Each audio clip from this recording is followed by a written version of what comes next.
akili kusema ya kwamba chungwa ni chama chenye imeoza, na ile hali chama cha chungwa ndio imeleta hii freedom yenye unaonyesha ujinga wako. ODM imepigania freedom of speech, freedom of media. Ndio maana hizi ziko hapa, unatoa ile ujinga wako.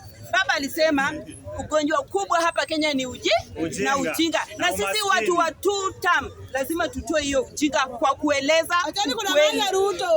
ODM ndio imepigania devolution. 1 term ni ujinga na akili.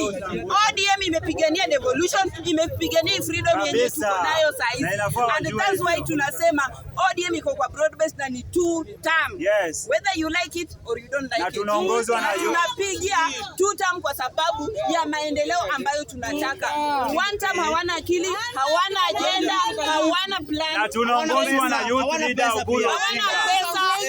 Atuongozi na vile Delta. Kama mbili.